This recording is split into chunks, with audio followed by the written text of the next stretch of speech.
اے انسان تجھے کریم رب کی دہلیز سے کس نے مغرور کر دیا؟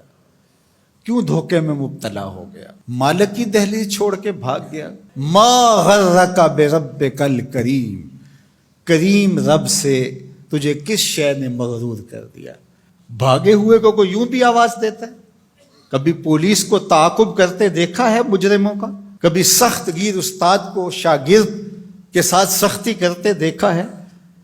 لیکن یہاں پیار کے چھلکتے ہوئے رنگ دیکھیے، جو مالک کی دہلیز چھوڑ کے باغی ہو گیا ہے، سرکش متمرد شیطان کے ہتھے چڑھ گئے، اس کو رحمتیں آواز دے کے او بھاگنے والے آ جا، تیرا رب بڑا ہی کریم ہے، تیرا رب بڑا ہی کریم ہے۔ بتا نا تجھے کس شے نے مغرور کیا؟ دولت نے؟ یہ 4 دن کی چاندنی ہے، پھر اندھیری رات ہے۔ حسن نے؟ ڈھل جائے گا۔ جوانی ہے، ختم ہو جائے گی۔ اقتدار ہے، آج ہے کل نہیں ہے۔ تو پھر کس بل بوتے پہ تو رب سے غافل ہو گیا ہے؟ آجا پلٹ کے، آنا تو پڑے گا تجھے، بھاگ تو سکتا نہیں ہے۔ اللہ اکبر، اس کی رحمتیں بندے کو آواز دے رہی ہیں۔ کلا بل تکذبون بالدین، فرمایا کیوں نہیں، بلکہ تم آخرت کی تکذیب کرتے ہو۔ جو تم دنیا کو اپنا خدا بنا بیٹھے ہو، تو اس کا مطلب سیدھا سیدھا یہی ہے کہ تم آخرت کی تکذیب کرتے ہو۔ آج اثر و رسوخ سے، آج چالاکی سے، مکاری سے تم دنیا کی گرفت میں نہیں آتے، لوگوں کی نظروں میں بھی اچھے رہتے ہو، عدالتیں بھی خرید لیتے ہو اور تھانے بھی بک جاتے ہیں، آج تمہارے جرائم بھی چھپ جاتے ہیں، لیکن ایک دن ایسا آنے والا ہے جب حکم اللہ کے ہاتھ میں ہوگا، جب ترازو پورا پورا تولے گا۔ وہ عدالت لگے گی تو وہ عدالت 100% پورا پورا تولے گی۔ انصاف ہوگا، وہ انصاف کا دن آنے کا ہے۔ قبل اس سے کہ وہ وقت آئے کوئی حجت باقی نہ رہے، تمہیں اپنی آخرت کے لیے تیاری کر دینی چاہیے۔ سورہ الانفطار ہمیں بتاتی ہے کہ ہم اپنی زندگی کو منظم کریں، اپنی زندگی کو اللہ اور اس کے رسول کے بتائے ہوئے طریقے کے مطابق بسر کریں اور اپنے رب کی راہوں کے مسافر ہوں۔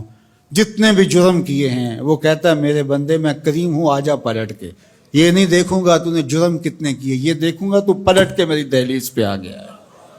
تیرے پچھلے سارے گناہ معاف کر دوں گا، بلکہ معاف کیا، تیرے گناہوں کو بدل کے نیکیوں میں تبدیل کر دوں گا۔ تو آ تو صحیح، میری چوکھٹ پہ ہاتھ پھیلا تو صحیح، میں کریم ہوں، تیرا رب لگتا ہوں۔ اللہ اکبر، دیکھ تیرا میرا رشتہ کتنا گوڑا ہے۔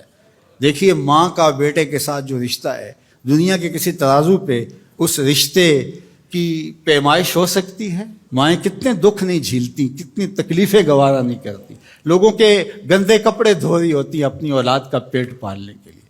ماں کے سینے میں یہ پیار کیوں ہے؟